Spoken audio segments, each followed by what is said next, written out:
Hello, my name is Greg J. Smith. I'm a Canadian writer and cultural worker with Holo. And today I'm joined by the American writer Joanne McNeil, who I'll introduce shortly.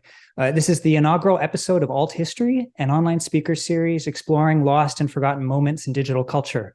And it's going to be taking place over this spring and coming fall.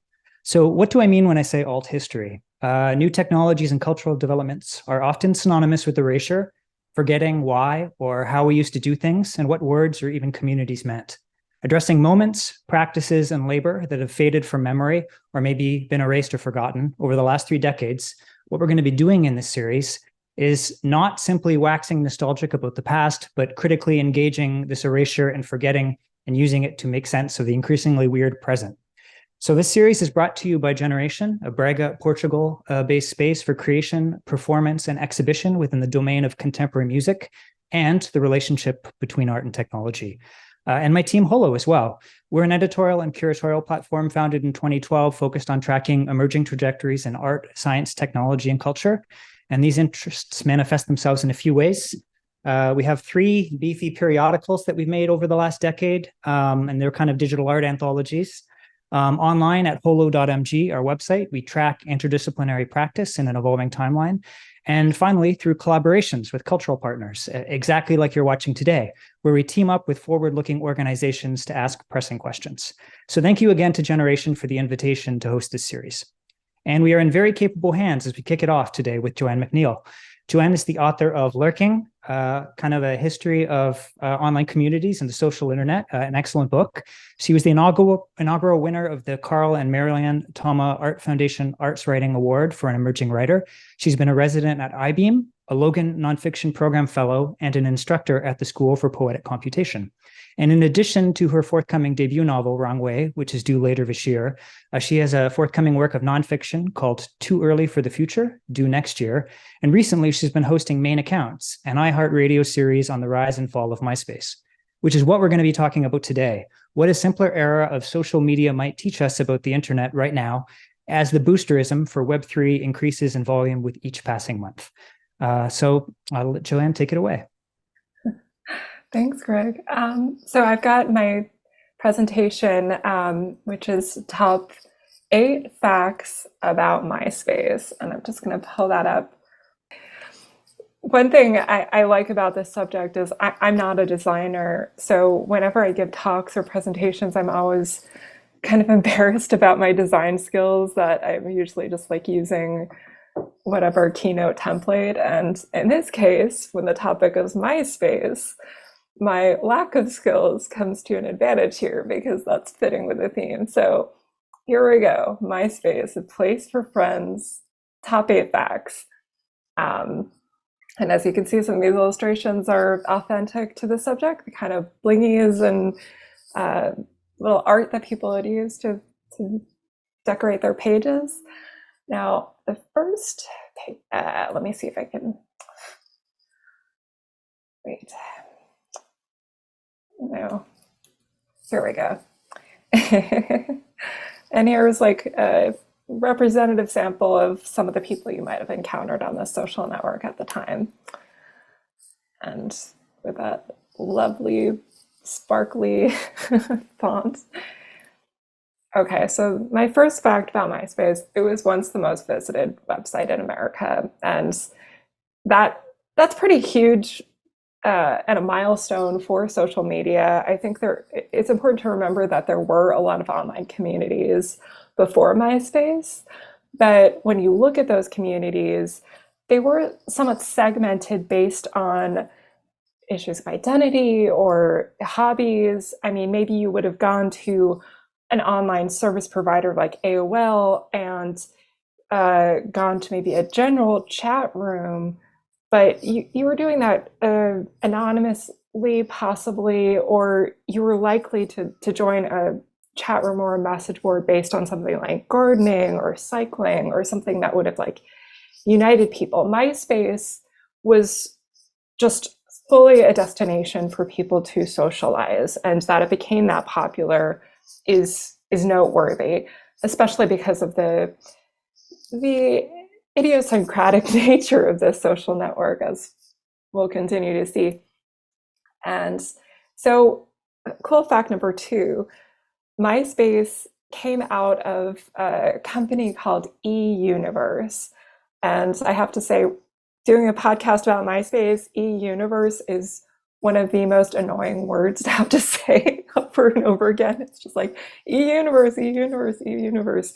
But so there was this company called eUniverse, and the founders, Tom Anderson and Krista Wolf, were both working there. They had their Chris had run another company that was acquired by eUniverse, and one of the many little things that they had going on over there was something that was talked about back then as spyware. So spyware was a word that we used pretty regularly about 20 years ago to describe kind of if you downloaded something from the internet, all of a sudden you get all these pop-up ads, like spammy kind of pop-up ads. So the sort of spam that you get, this was the post 9/11 landscape in America. So people, one of the things that they offered was an American flag blingy, American flag animated cursor. So if you downloaded that American flag animated cursor, so you're on your screen and this little American flag is just poking around. Meanwhile, you could get flooded with these ads just because they had, it's really messy. And as it happens, one of the people who cracked down on it is Eliot Spitzer, who has like a number of scandals, well, at least one big scandal related to his, why he left his role as governor of New York. But as Attorney General of New York, he did some very good progressive actions, early actions, cracking down on nefarious online activity like spyware. And so another cool fact was that Tom was your friend. So Tom Anderson, the co-founder of MySpace, he lived a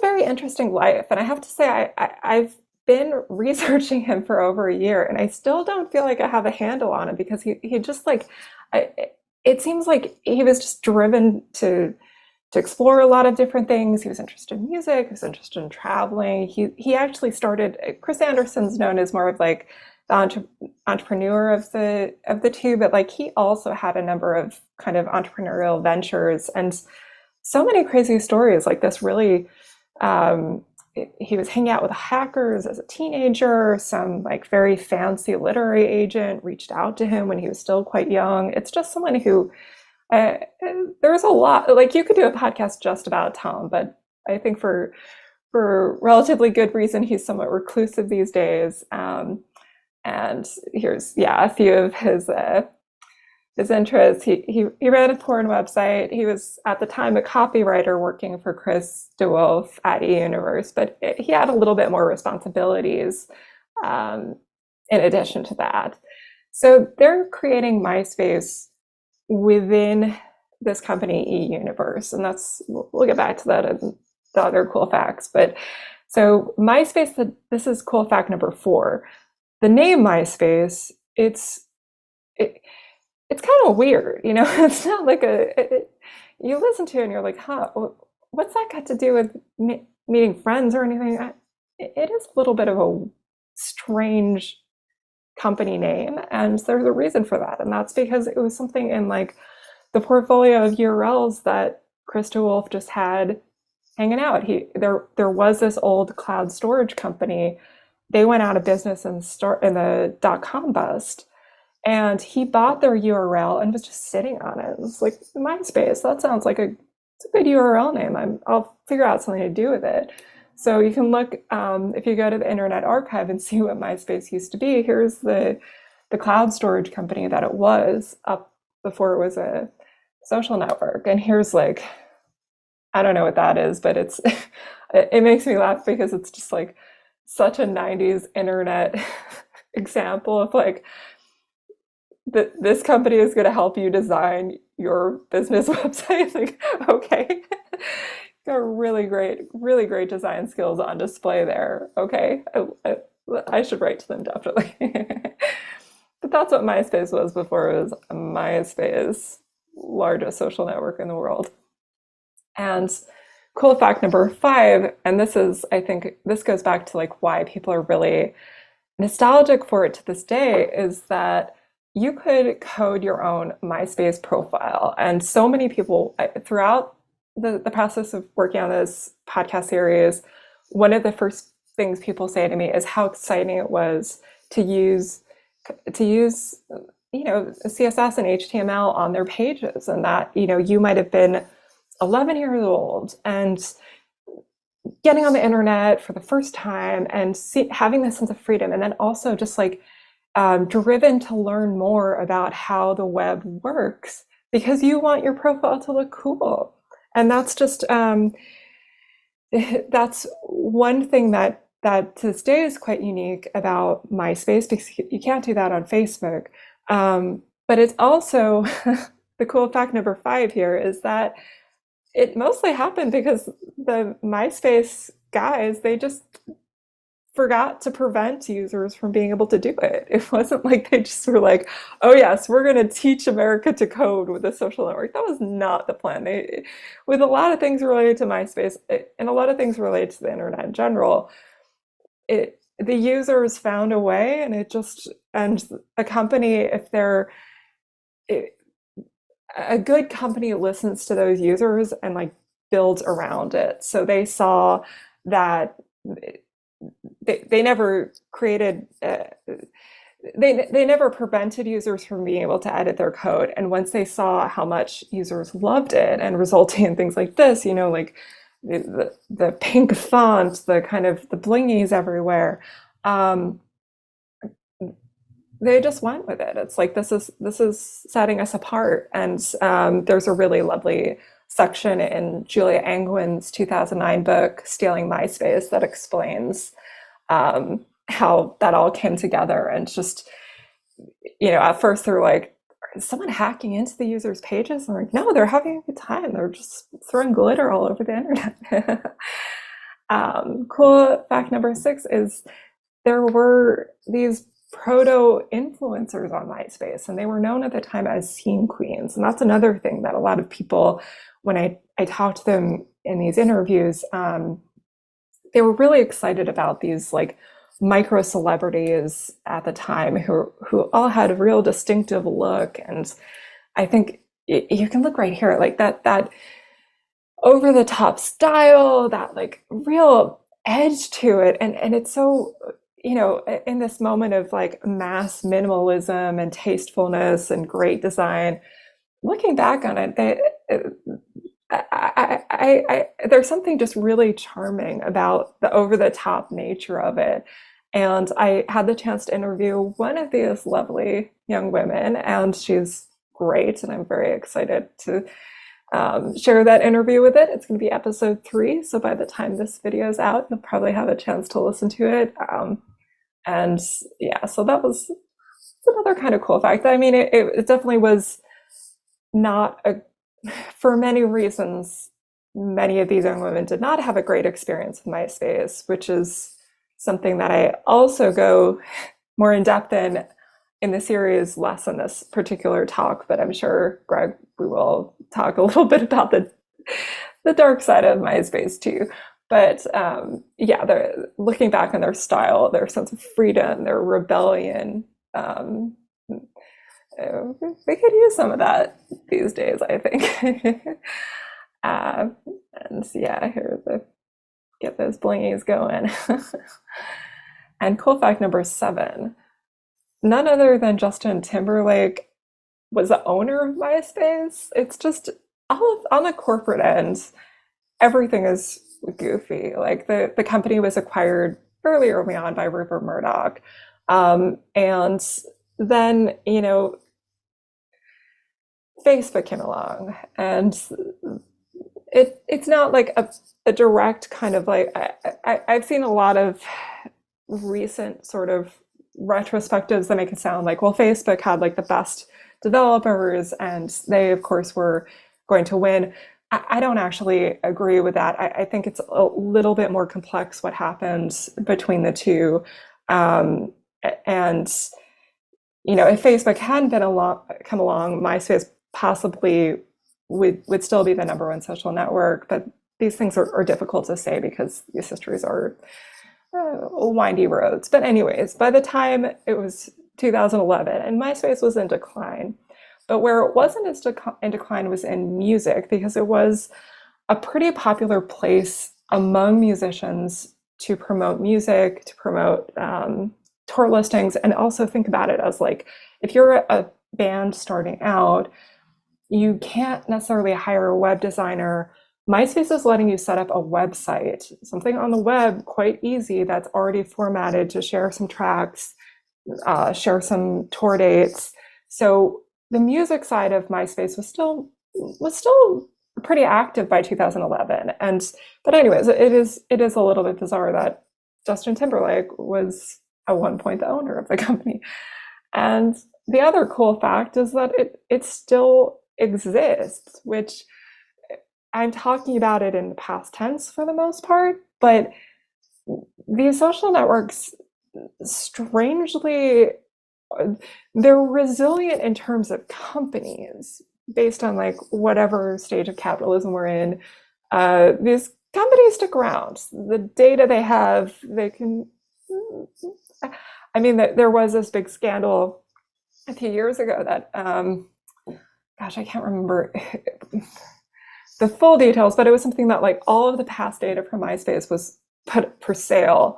And it was just like all this data from like 2005, some ad tech company bought it, and it's still, it might be worth pennies, but it still has a price. So these companies, again, you'll see like with this rather recent screenshot, the music focus is still there, but the actual activity, I mean, I have been poking around. It's not like people are really socializing on it except for like very unusual circumstances. You'll see a lot of things where it's like a post and someone responds to it and 8 months later or something like that. It's kind of like where Usenet is like right now. It's these sites, these communities, the actual internet architecture is still around. The opportunity to participate in these spaces is still there, but the actual sense of community and connection, that's definitely not the same. And yeah, so I think with this like Katy Perry's page, I feel like it was updated in like 2015 or something like that. And when you think about it, it's like, that's still a really long time ago. But yeah, so that's those are my top 8 facts. And like I said, those are some of the busy, fun elements of MySpace, but it's a little bit, the actual history itself is a little bit more complicated than that. Yeah, it's a blingier history than I expected. So thank you for that. So I have an immediate first question. And I this is something that really struck me when I was listening to Main Accounts, was just the word spyware, because it's so pointed about what it is. And I remember people like very clearly having a disdain for anything that was surveillance. So maybe you could talk a little bit about how that was tied in with the launch of MySpace. And also I'd love to hear your thoughts just on maybe how there was like a different attitude towards, surveillance technologies then compared to now. Yeah, I think that's something that I'm glad that we were able to capture in that first episode, because I spoke with Julia Angwin, who wrote that book about the history of MySpace. And something she told me that I thought was fascinating is here's someone who's had what I would say a very long career covering surveillance and technology and surveillance, especially over social media. And she said MySpace was where it all kind of came together for her, because at that moment in time, a lot of the conversation about surveillance was limited to government surveillance as in the NSA, which is valid. And I must argue that these days we need to go back to things like NSA. Like, I don't think we're paying quite enough attention anymore to that. But putting that aside, yes, so she was noticing that the capabilities of a company like MySpace, the data that they were collecting, it was all kind of coming together, and that MySpace was developed by a company that wanted as many emails as possible so that it could market to these people. Like that was something that within the office, within a universe, the conversations that we're having is that like, well, if we have this social network, we're going to get all these signups and we're going to get all these emails and we can start marketing to them. Spyware, I mean, it's so funny because I wonder, it would be so cool to have like a museum of just like disgusting digital, like things like spyware or like the spam or, you know, just something reflective of the nuisances you'd come across at the time. But I would come across it regularly in discussions about like file sharing. So you might have like downloaded a file that had a virus and all of a sudden you log into the web, and especially if you're using Microsoft Internet Explorer, oh no, your computer is just snail's pace and the screen is flooded with tiny little web browser pop-up ads that are saying things like lose weight in 15 days or, you know, that kind of thing. So it was really frustrating. And also my sense of that time was the concern wasn't necessarily that they were stealing your identity. The concern was that they were degrading your experience of using a computer, using the internet. And if MySpace had continued to thrive, I don't see anything stopping the company ethically from having the kind of targeted ads and other elements of social media that we experience nowadays. I will say one just a connected issue that I thought was very interesting was that we hear a lot about the content moderators with Facebook that are forced to see all these disgusting things that people share, the beheadings, you know, and that they're located regularly in call centers in the Philippines or the Southwest. And some of the earliest reporting on content moderators is all related to MySpace. And I tried very hard to speak with the person who ran that department because he was regularly in the news, and it sounded like he was very committed to making sure that this that they did a thorough job. But there are content moderators, there are people who worked that job who were traumatized by it because this was the first experience of having to having a platform at that scale. And I think the big contrast between something like MySpace and those social networks that came before is I did speak with the founder of Asian Avenue, and he's got a community there of, you know, this would be Asian Americans on the internet in the 90s, early aughts. And this isn't like, it could appeal to a massive audience, but at the time, the internet element was probably the thing that made it niche. But that there was a sense of community there. So if someone was acting inappropriately, they would jump in and take care of it because it's a small enough space. There's a sense of community trust. There is a real element of community there. Something like MySpace, when it gets to the place where it's like, we want everybody on the site, we want their emails, we want this activity, we want to advertise, we want to sell ads against these profiles. That's when it gets to the point where the chaos is inevitable, the things, the sleazy behaviors, the harassment, the negative impact of social media that we hear about today, that fully relates to scale. So MySpace is like the first social media platform at scale that is related to the TikToks, the Facebooks, and others that were YouTube that we're familiar with today. Right. Kind of related, because you talk about this community being there for Asian Avenue and maybe changing in MySpace. In main accounts, I loved this bit, but you were talking about the testimonials of many enthusiastic early users, referring it to being like a scene And you're like referenced the famous club CBGBs. There's an edit, or Studio 54. I'm just wondering if you could talk a little bit about this, and like, I don't know if that was a thing that held for MySpace, but where did it go by the time we got to Facebook? Did it continue into Facebook or not really, and why? Oh yeah, that is such a great question. And I think the way you phrased it actually is very helpful, because this is why I think MySpace was the shift, like the platform that things shifted. Because it still felt small and intimate. It still felt, because generationally, Facebook at some point invited the parents, invited the grandparents, invited everybody. Your teachers are on it, your grandparents are on it. MySpace never got to the point of popularity that you had to be worried about your parents leaving a testimonial and making you feel uncool.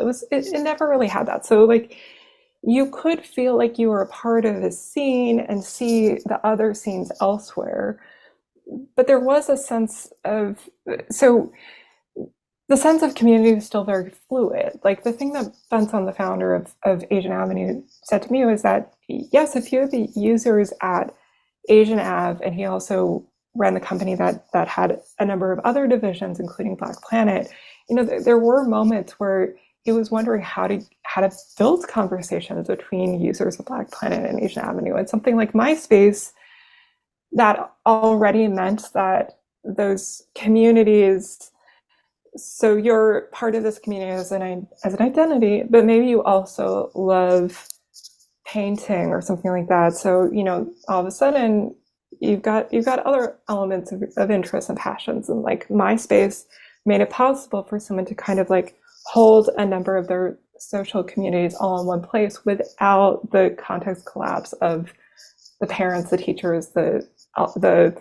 authority figures. And so that part and the party feel, that's coming from the company itself. Like it is the vibe. The company had a vibe. The company had this like sleazy Ed Hardy party, arts party, reality TV. There's a quote from Tom Anderson where he says, "I want this to be the reality TV of the internet."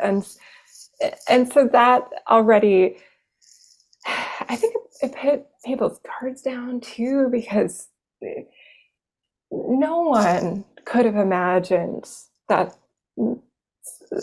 on MySpace that anyone would really think what they're doing is all that important, because you were just hanging out. You were taking the hanging out in real life to an online space. And I know there are like all these theorists out there like internet and real life is the same thing, like don't make this division. But in 2003 you definitely had a sense of that division, because you didn't have a phone in your pocket that could connect you to the internet. You had to go to your computer, which is probably at your house, in a stationary location in your house, and experience the internet there.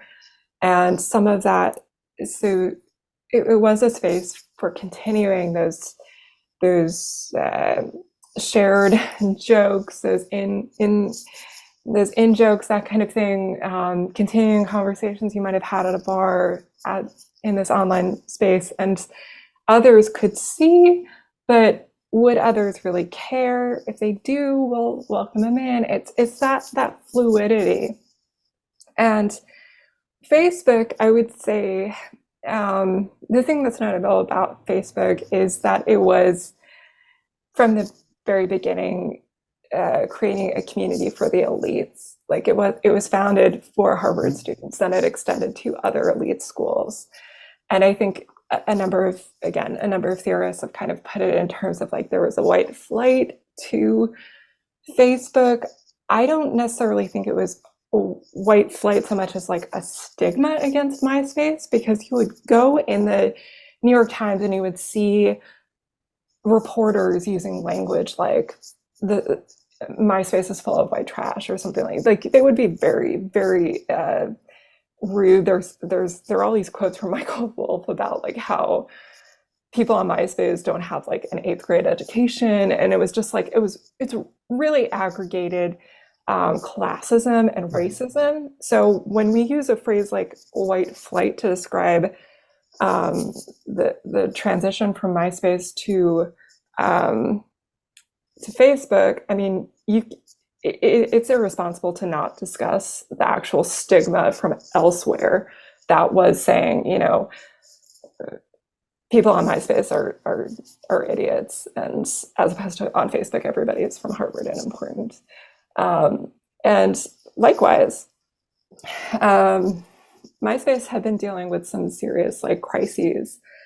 There were a lot of kidnappings in the news. You know, young girl found in a hotel room with an older man. Those kind of stories that like TV news at 7:30 is with very frothy reporting about it, and elements of moral panic there.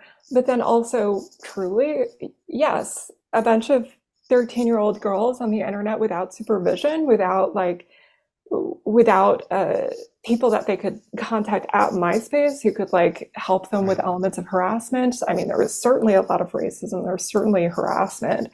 Not that like Facebook has shown up with that, or any platform at scale has not had like that proper moderation on the interpersonal peer mediation level. But so there were a number of scandals. Megan Meyer, the death of Megan Meyer, which we will get into in one of these episodes. I interviewed her mother, and I don't want to say too much about that. I have to devote quite a bit of time to fully express it, but there will be an episode on Megan Meyer, and that was a huge news story. So when you think about that, the media right now is showing MySpace as not just proof that you're an idiot and you're not someone, like all the classism, all the racism, all the homophobia, like in the media being directed at users of this platform. Also, your kids aren't safe there. Facebook, on the other hand, having fully embraced itself as like, you know, Harvard kids, well, parents are like, that's where I want my kid to go to school. This is, I think it's hugely irresponsible not to discuss the elements, the perception, the media conversation, and to just make it seem like this was a natural evolution of platforms. There was so much stigma against the MySpace users. There was, you couldn't pick a worse foil. The rich kids from Harvard, that's and I for international listeners, of course, can't underscore enough the divide between who gets post-secondary education in the States and who doesn't. So that you know, it's classist period, but like especially in America, if we're like Yaleifying and Harvardfying, you know, this one group and others are the others. So about a third of the United States has a bachelor's degree. So already getting going to higher ed is quite a privilege in America. And also these schools like Harvard, they have very specific requirements that you have to meet. Like everybody knows, you know, you should pick up bassoon rather than clarinet because bassoon is special and you can be like the bassoonist as opposed to clarinet. Like people really shape themselves to get into these schools, and these schools have like admissions rate of like 5% or 15%. And so among that third of the country that gets a BA, this is like a super elite crew. And so this is like one platform has associated itself with like the ruling class, the people who are set to be the ruling class. They're like the students, and then the others are just hanging out, having fun. And so, yeah, there's a very strong divide between the two. Okay, great, thank you. So now I'm going to glom on to your ruling class nomenclature because I'm going to put Mr. Zuck in the crosshairs. In Lurking, you track the trajectory of how Silicon Valley, through a series of products and platforms, turned people into users. First, could you explain the difference between the two? And secondly, what transformations, both positive and negative, do you see happening in the web right now? Great question. In fact, I can cite an artist that I imagine a lot of your listeners will be familiar with, Olia Leolina. So she has this really great essay, Turing Complete User, and she explains why the term user is very important, because when we are on these platforms, we are experiencing what the developers and the founders and the company itself has created for us. We are not free to be our full selves when we are on Facebook. We are being a Facebook branded identity. And whatever platform you're on, you're limited by what you can do there. And so I think that the term user is extremely important for these reasons that Oleolina has expressed. And in this book, I really wanted to highlight that difference, like that you are performing your identity through these filters, through these like possibilities that are constrained, in fact. So I think, right now is an interesting moment with Twitter very clearly degraded from what it was a year ago since Elon Musk has taken over. There is a lot of,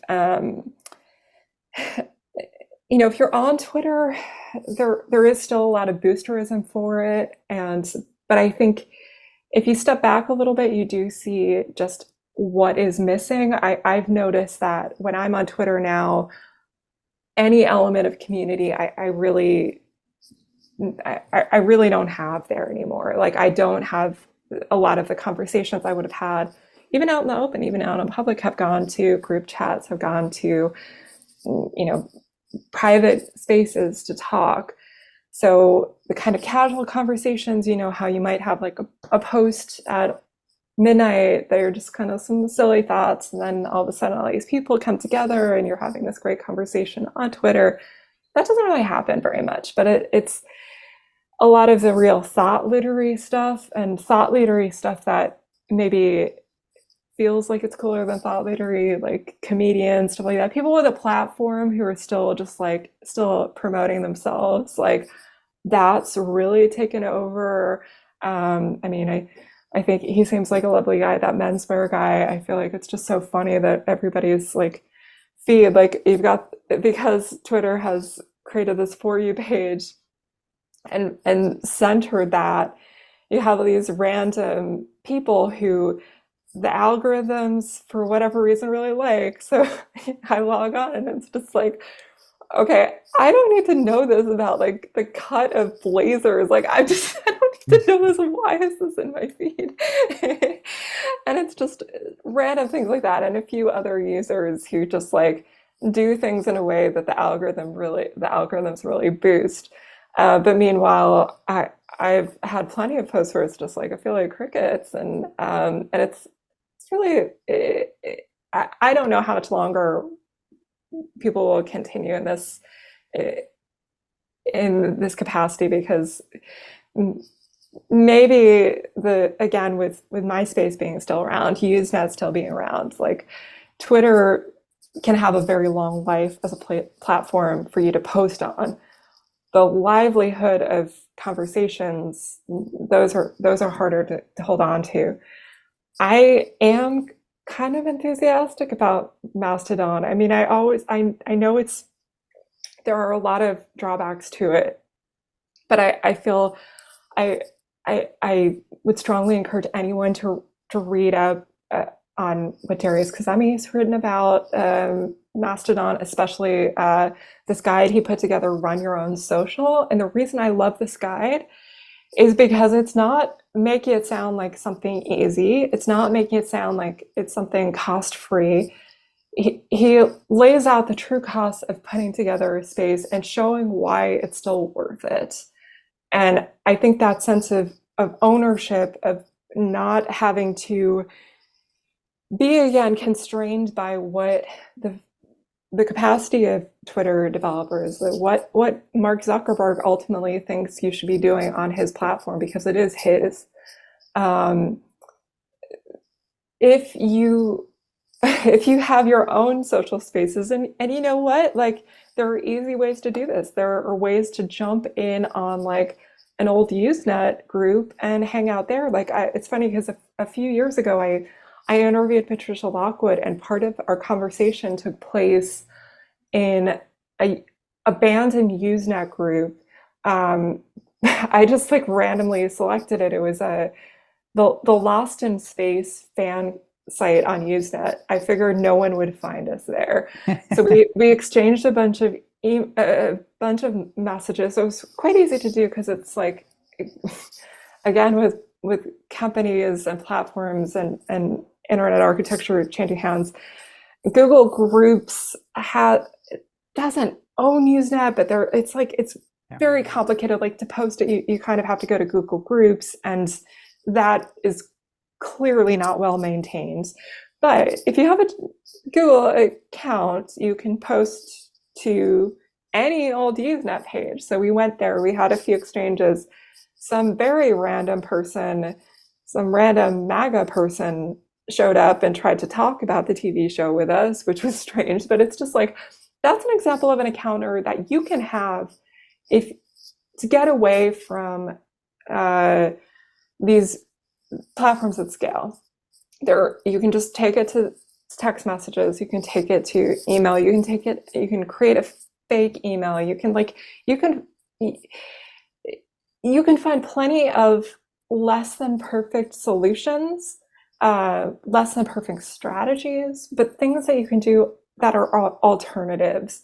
And I'm not sure why, but like people get really defensive when you show up with strategies to avoid these big social networks. There is a sense of like fatality in the air, right? Like a sense that like we just have to deal with it. These companies are forever, and it frustrates me because I mean it denies what Facebook is. It denies like the power it has, the power, how much it has shaped our culture, how much it is vacuumed up, how much in like very small ways. And I think if you look at it, I know in my life, I'm lucky enough not to need Facebook very much at all. I've been logged in more in the past month than I have in my entire life because I'm looking for bookshelves on Facebook Marketplace. But that's like, I think that's like another point in Facebook's favor that like 5 years ago, I could have just happily used Craigslist, and now, oh, okay, so I thought this platform was over, but it's not, in fact.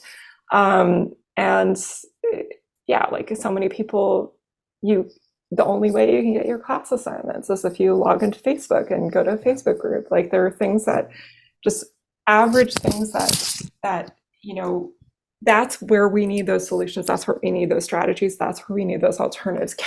If you're a teacher, can you do something so that your students don't have to log into Facebook? Like, can you just set up a little Eventbrite page, or I don't know, just something like that, like any alternative. Maybe it's worth it. Convey the sense that there is alternatives, even because so that's something I think that can be quite lost on folks under 20, is that like you don't have to only be on these networks. But I liked how you described being on Usenet there, because it kind of sounded like a dead mall, like you met at the dead mall. Oh yeah. Also, I like your enthusiasm for Mastodon. It's not like a hop-in party or anything, but and I'm not gonna say it's like Twitter in 2000 and I don't know 11 or 12 or something, but it's still its own little thing. It still feels quiet, and people aren't quite as braggy there. And there's like it's like kind of nerdier.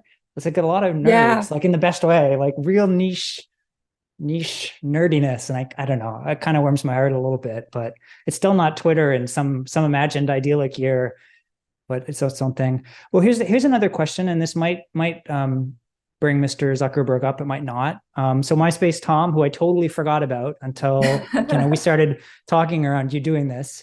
A very clear antithesis to figures like Mark Zuckerberg, Jeff Bezos, Elon Musk, Sheryl Sandberg, or even the recently disgraced FTX founder, Sam Bankman-Fried. Nobody thought MySpace could topple autocracies or be a public square, or maybe that MySpace Tom would, one day donate billions to, tilt the scales of human evolution in a particular direction. What does it say about us now, after Tom? And I know he wasn't the only founder, but he was kind of the face. What does it say about us now that we've kind of put our tech CEOs and founders on this weird pedestal and dote on them so much and put so much faith in them? I mean, that wasn't a thing at the time of MySpace, I don't think. Yeah, yeah, it is very funny. And it's something that like I try not to do this in my writing because I want to keep the focus on the users themselves and like let the company be the company. But I mean, I'm fascinated with these leaders like anyone else. I will say that like um my part of the reason that I found MySpace Tom, I'm just gonna keep calling him MySpace Tom, is why I found it fascinating is because it is hard to get a read on him. And I would say that like he's probably akin to a Jack Dorsey type, who again is someone who's kind of a black hole. It's like it is he's the eccentric of that bunch, and that's not saying that he's a lovely person by any means. It's just like there are these figures who are truly fascinating because they are hard to read because you don't really necessarily know what they're going to do next. Like, I think Mark Zuckerberg is not fascinating. He is just driven to power. He's driven to rule. That's from day one. That's what he's wanted. I think Jack Dorsey, you can also look into his history and see that, like, you know, he was like 8 years old and handing out business cards to his uncle. Like there are all these like stories about him. So he also wanted power, but he wanted power with edge. He wanted power with like, and he also, I think he understands the double-edged sword of power. And I think that Tony Hsieh, I think of Zappos as another figure who, quite a tragic figure. I think someone who, I mean, I'm really looking forward to the book about him because I did go to the little hangout he had in Vegas at one point, and I remember being struck by how he didn't have friends who he wasn't paying on, so who weren't on his payroll, and like that's just like a classic story of like rock stars, like celebrity throughout the ages, that like when you don't have a friend, that when you don't have people who you see as equals, when you have to like surround yourself with like hangers on, and that's an example of like someone who's maybe a dynamic seer. But for the most part, we're used to like getting these jerks, these just like uh, very one note, power driven, libertarian, anti-government, but also like a little that fascist edge that comes through once they get really, really powerful. Um, and yeah, I don't necessarily know what kind of leader MySpace Tom would have been if he had come into the billions that uh, the others, like um, like Bezos style billions.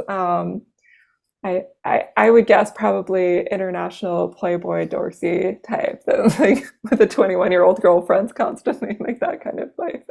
DiCaprio adjacent. Yeah, yeah. But there's an earnestness to this because they're not trying to, that's not somebody who's trying to change the world. That's somebody, Yeah. pardon my language, that knows their place. Oh yeah. That I think that I mean,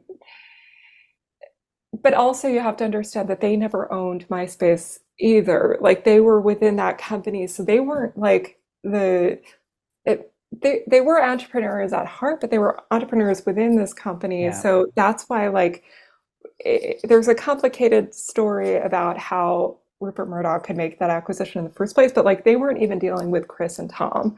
They were dealing with the e-universe intermix people. So the deal just happened and it out from under them. Right. So yeah, but I do I do wish we had more fun tech. Yeah. I mean, that could videos. never, that Facebook could never, or Meta could never get sold out from under Zuckerberg, or, you know, No. same with the Musk property, because they're such megalomaniacs and, you know, rule with an iron fist. Okay, well, here's something. I mean, I want to know what you think about some newer networks as well. So one thing I think about, because like I was a I don't know, I just didn't, MySpace never sat with me. Like Twitter was finally the thing that got me into social media. I resisted. Friendster scared the hell out of me because like, why would I want to reconnect with my old friends? Like didn't hate high school, but I didn't enjoy it either. Like no appeal to like reconnect with people, but Twitter pulled me in.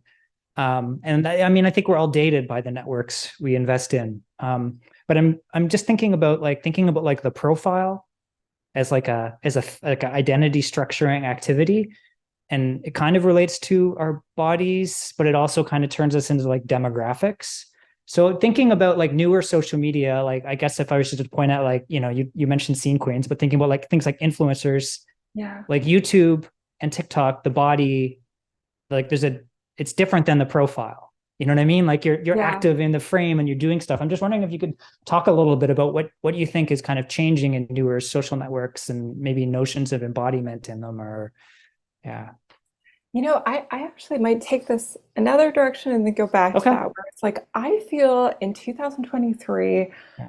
really drawn to Reddit of all spaces in the Huh. age of like Chat GPT, um, automated language, Google just degrading beyond belief. It's just like pretty much useless. Google Maps is useless. Search is useless. Reddit has like that really has many engaged communities. They're engaging like you did on Usenet behind Mhm. profiles, not much about identity, very hard to find the identities of the users, having really thorough conversations about numerous topics like you would have seen on AOL or something. Yeah. And that's always been the case for a while, but lately I'm struck by how often I search for something and then add, like if I search on Google, I'll add Reddit or I'll just like go Mhm. on Reddit and search. Because, if I'm going to buy a chair, again, back to the furniture, I know someone at Reddit has probably gone through it like on some like art chairs or something like that. Like I Yeah. know those conversations are happening. If I'm having an illness, like that's a space where I know it's been discussed sometime over the past however long this company has been around, which is a very long time. And that sense of being able to hear from an actual human, which is getting harder and harder these days, to hear from an actual human unfiltered, uh, quite useful. And that's something that I'm just watching because I don't know where it's going to go with that. Like that's a company I see pivoting some way because having that power, like, are they going to like throw it all away, introduce bots and like kind of, or what happens next? Like, because it does feel very valuable. And I've been talking about this with like people I know going through IVF who are like, oh yeah, like Reddit's the only place that I can actually hear from humans who are talking about something that's very, very private and also very, very much I want as much as Yeah. information as they can possibly get. Um, I where mean, this really, yeah. oh, I was just gonna say it's what Quora was trying to be, but like without trying just didactically. Like, and I'm with you on that because like when I don't even search for it, but you get if you're actually looking for information, like the third result will usually be a Reddit forum post, and yeah, somebody's written 900 words on exactly the thing you're interested in. yeah, and so much Yeah. about the kind of stuff that you can't necessarily talk about with your friends, like money or student loans or health issues, things that like you would love to hear from another person, but you don't know who to ask in your own day-to-day life. That's where Reddit shows up, and yeah, it does. I'm not saying this as like enthusiasm. Go to Reddit, read all these Yeah. great. It's more like that's still a private company and what's going to happen there, and I'm sure it's training data for some chatbot anyways, but like I whatever, so it's just something that I've noticed in recent days with the influencers. I think the shift really was, I would say, a little over 10 years ago when all of a sudden you're inviting social media into your houses, showing them what your apartment looks like, showing them through Instagram. When the social networks became visual as opposed to just a few pictures of yourself that you stage or like could make sure like perfect mirror selfie, more like a sense of your lifestyle, where you went on vacation, sharing your point of view, that that created an opportunity for a different kind of celebrity where a lot of the scene queens, like they did aspire to be maybe models or they did aspire to have some kind of like entertainment careers, music. The, this past decade from between I would actually put podcasts in there too, because you are hearing these unfiltered conversations, and there are people like Emma Chamberlain who have like a lot of their personality is about like getting a sense of who they are, and it feels almost like elevated reality TV, you know what I mean? Like there's still like that tastefulness that they put forth with like the style, the cliches of the kind of style that we're used to by now, but it's still getting a sense of a real three-dimensional person in their life and their tastes and the people in their lives. Yeah, I don't have a strong sense of where that's going either, because that's another thing that's going to change with this AI era, and it might get fractured. Like you might see something like these influencers starting their own networks where you can only join if you pay it, like that. You might see that kind of private spaces that are retreating away from these big scale platforms. You might see some of that, and that might not necessarily be great, because we're like, this isn't early internet days where it was all in the moment of experimentation and you could always like drop a group and never go back and no major loss. Like yeah, this is at least what I'm noticing now and watching. Yeah. So you do feel that we might be on the cusp of something though with this AI moment then relative to online socialization.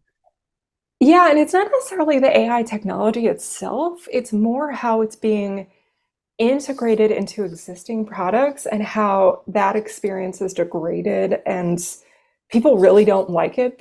And I think finding ways to avoid this like automated text, avoid these kind of like automated conversations, that's where things might get interesting on, like whether that's like online personalities or whether that's along the lines of conversations people have in threads and Reddit, because people want to hang out with other humans. That's like that's part of why people log into the internet in the first place. It's like I was very active on Friendster and MySpace because I was really lonely. I wanted to make friends. I wanted to meet people.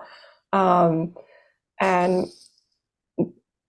no one, no matter how busy you are never going to turn away a like-minded, kindred spirit. Like it's very hard to find. It's very hard to find on the internet these days. But when someone really kind of has elements that you admire and connect with, that's why it's like the beauty of living, is being able to meet people like that. So I think people are going to be drawn to opportunities to meet people that they'll love, and not just in a romantic sense, but just as people.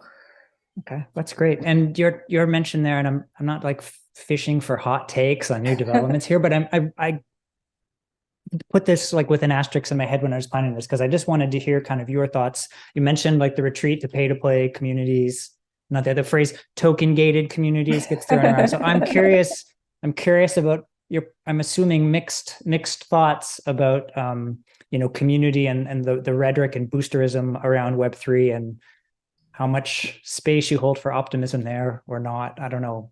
Please tell me. I think it's just like commercializing the interactions and commodifying these experiences. I don't have a lot to say other than that. I do feel like for the true community to thrive without those limitations, to make those connections as kindred spirits coming together, the internet, it's possible through the internet because we have some ideal services and structures and infrastructure, like the World Wide Web. How the World Wide Web is deployed is kind of like the ideal. The email, a little bit less so. Email mostly like post Gmail. I've written about why I do think email is ideal as like non-commercial and also decentralized, and the World Wide Web certainly has felt some pressures from. It's so funny. I'm going from like Web3 to like what is it, the World Wide Web for, like the WC3 or something, like where it's like the actual standards and protocols of the web. But email is a protocol. Like the protocols itself, that's that's where the potential is found. But also, it is because Apple has a browser, because Google has a browser, they have a voice in these community meetings. So it's not like we're perfectly safe in the protocols themselves. But yeah, so with Web3, I don't have a lot to say other than friendship isn't about isn't a commodity. Like it's as simple as that. So when it's built on and I know that there are plans to kind of like seem like it's more by nothing kind of style ethos, but I am a little bit skeptical. Yeah. Yeah. I mean, we could go into this whole thing about DAOs being kind of like the new golf clubs or something like that. But okay. Well, I mean, what you said about like, we all, at the end of the day, we just want to meet interesting people. I actually think that's a pretty good place to end things. And I thank you for your generosity and time today.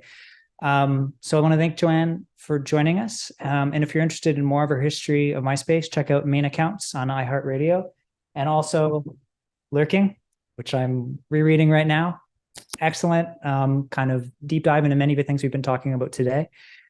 Our next alt history session will air in June with Dutch artist and researcher Rosa Mickman, delving into glitch, both its aesthetics and the idea of the technological accident. So thank you so much for joining us today, Joanne. Oh, thanks, Greg. This is great.